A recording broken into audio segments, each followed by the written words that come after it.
A aniquilação nuclear, produto da Guerra Fria, é naturalmente identificada com as duas grandes potências da época, os Estados Unidos e a União Soviética.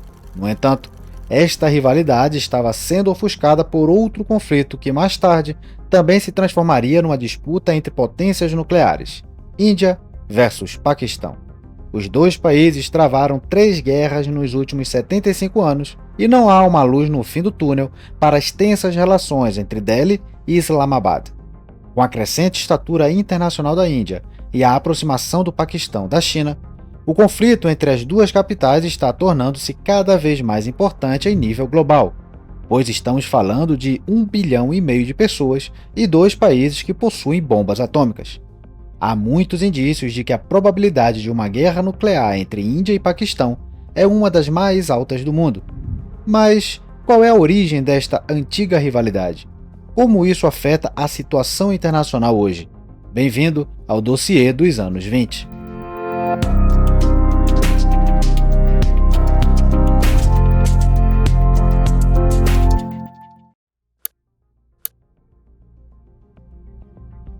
As identidades nacionais do sul da Ásia foram mais ou menos moldadas no início do século XX sob o Raj britânico. Quando o Reino Unido colonizou o subcontinente indiano, uma das fraturas sociais que foi usada para dividir a sociedade foi a religião. Veja, a Índia pré-independência era uma sociedade plural, um caldeirão de diferentes culturas, línguas e religiões. As religiões predominantes eram o hinduísmo, que representava cerca de 70% da população, e o islamismo, perto de 25% da população antes da independência e divisão em 1947. O movimento pela liberdade indiana foi composto por representantes dessas e outras religiões.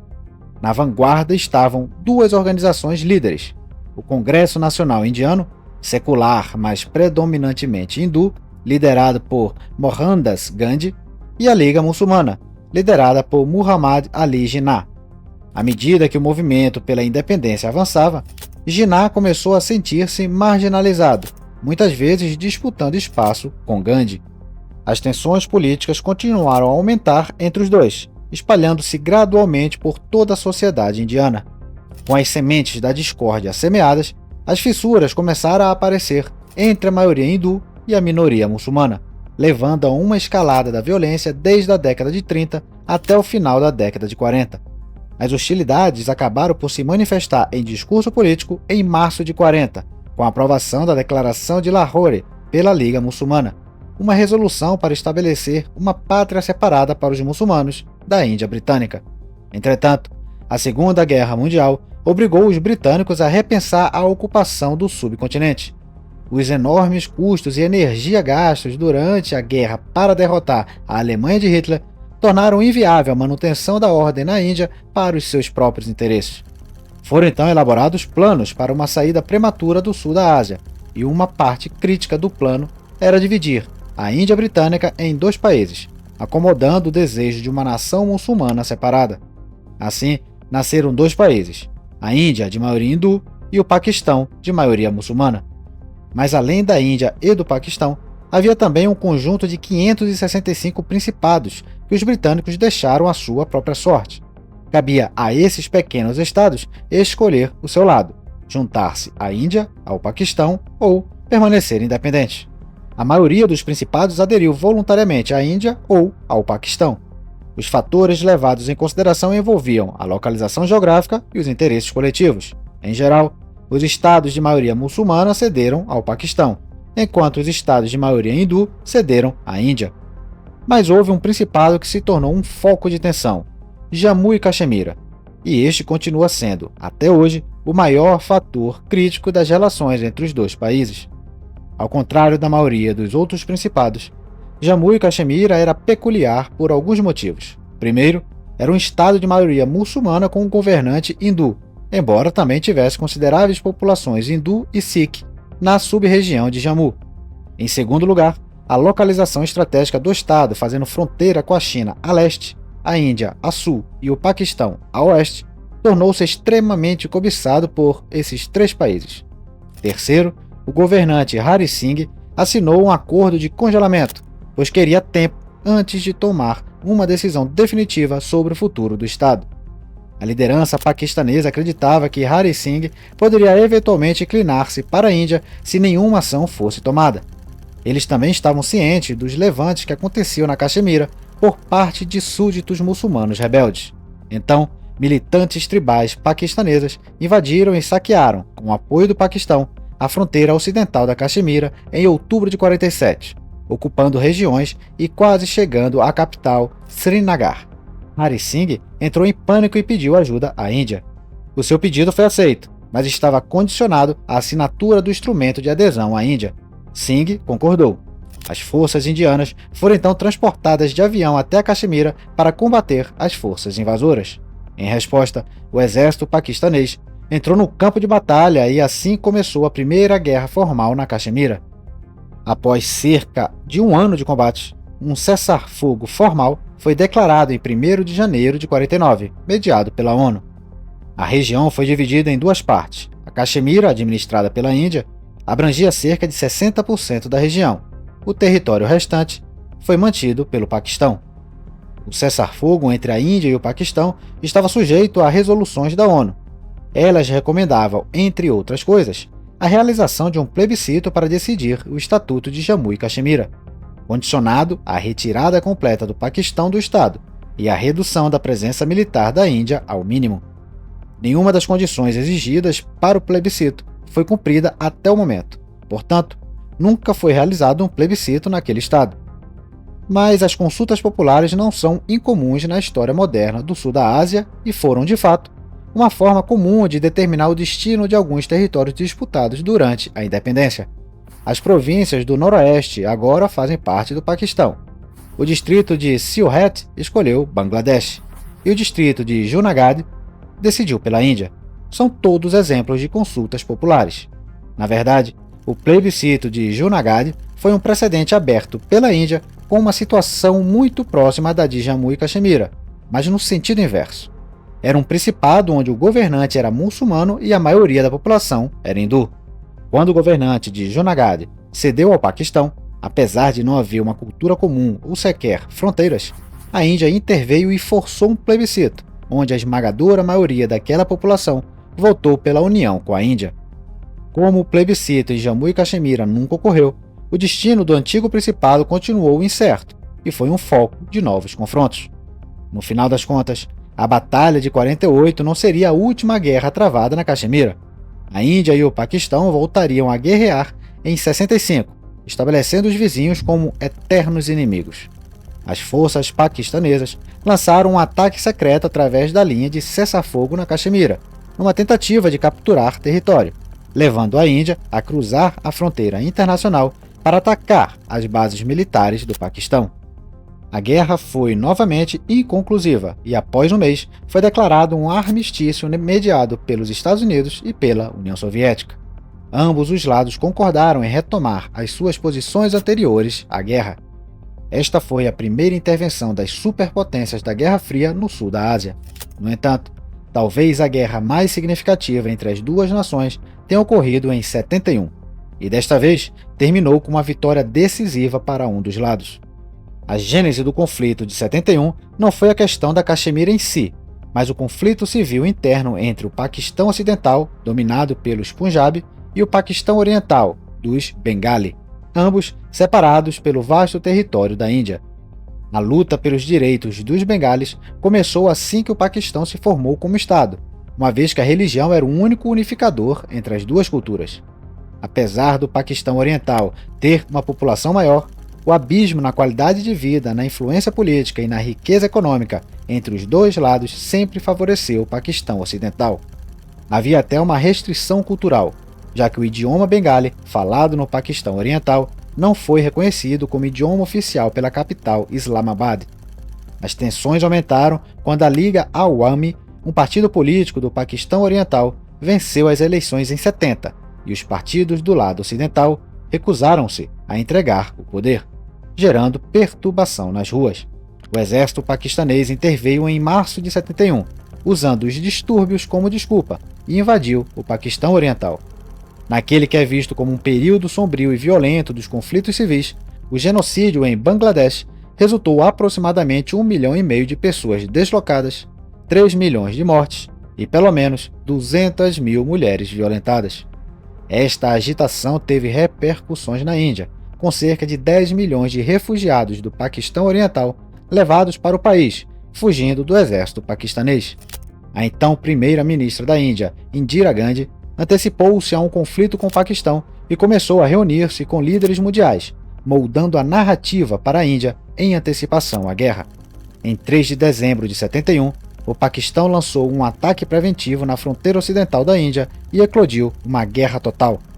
13 dias após o início da guerra, a Índia forçou o Paquistão a se render e nasceu Bangladesh.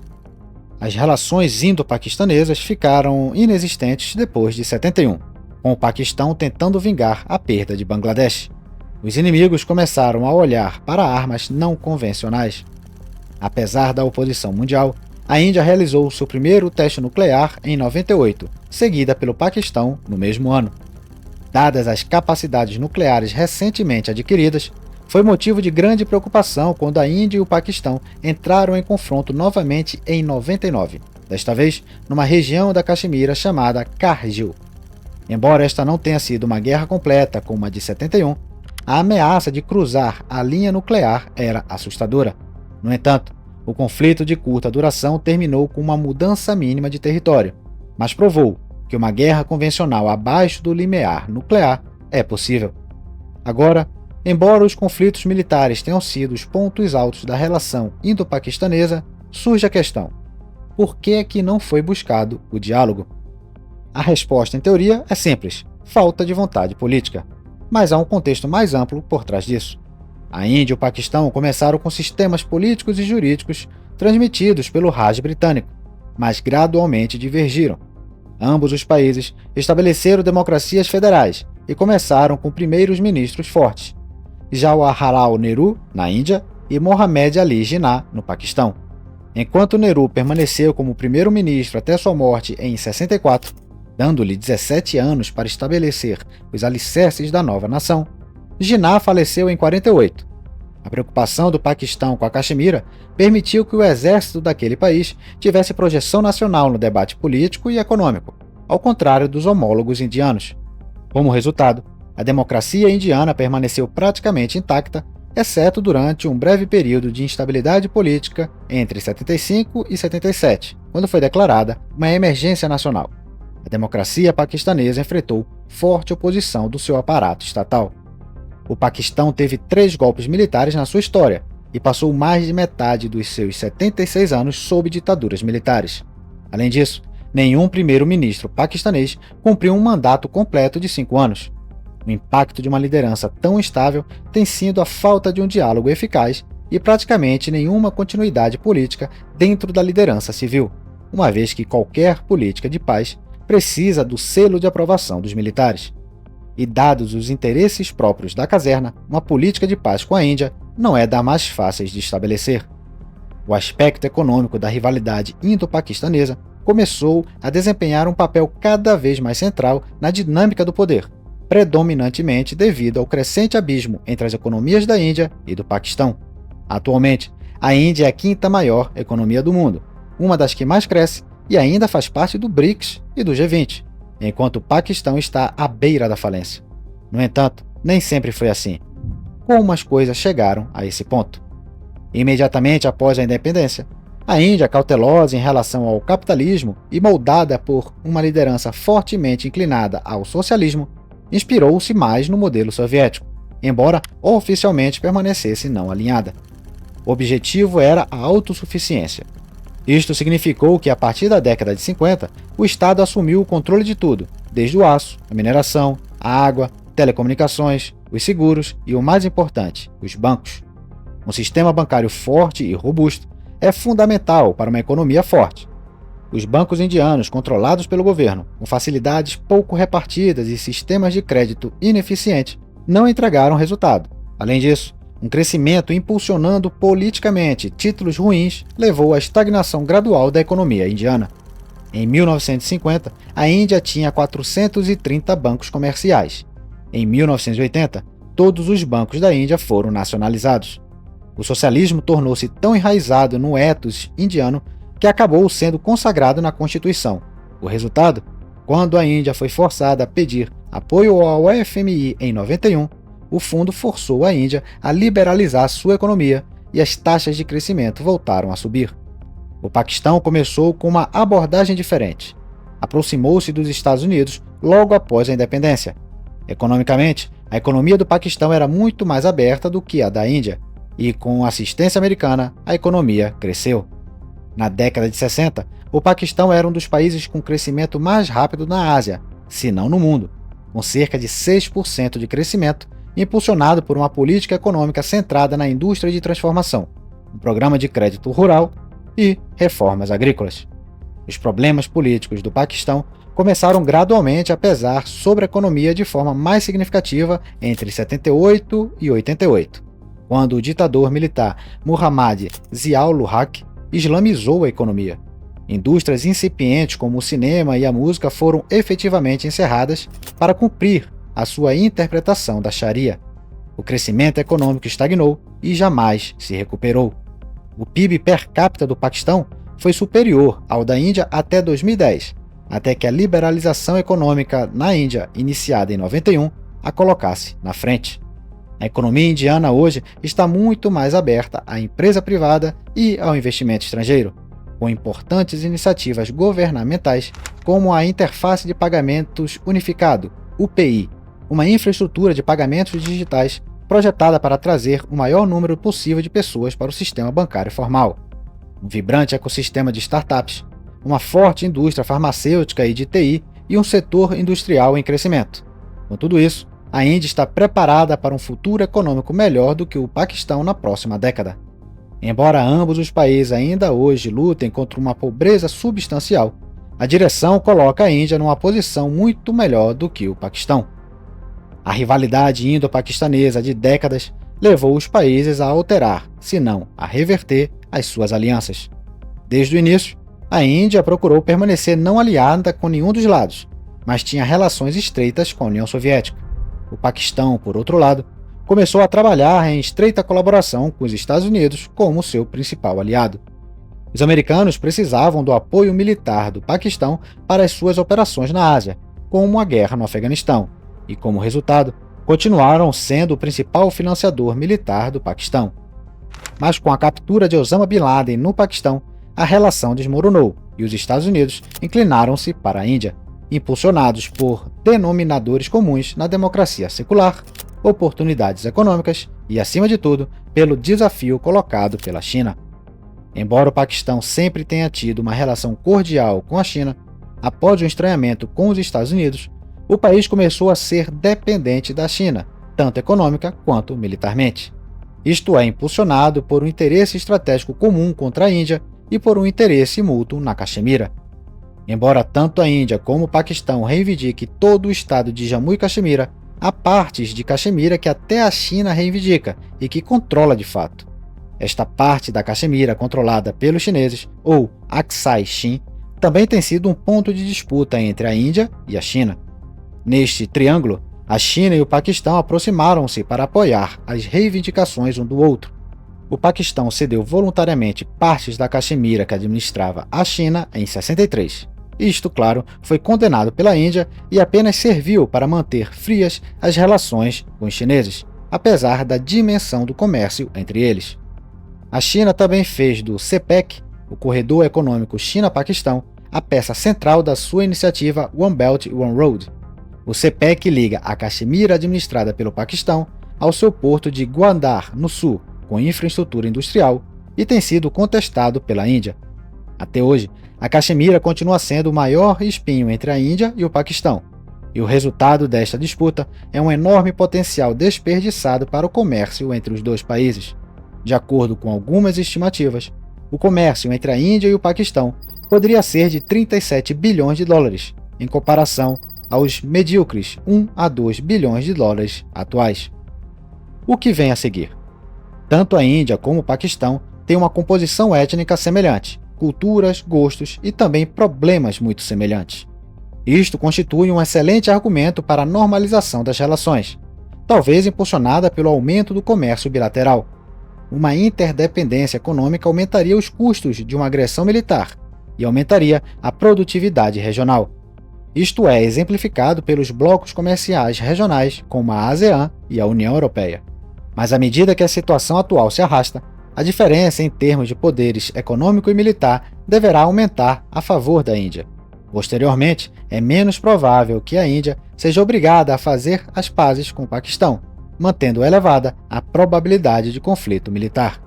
É, portanto, do interesse global pressionar tanto a Índia quanto o Paquistão no sentido da normalização das suas relações. Embora evitar mais conflitos militares entre duas nações com armas nucleares continue a ser a principal preocupação, melhores relações indo-paquistanesas significariam vidas melhores para uma das regiões mais pobres e mais populosas do mundo.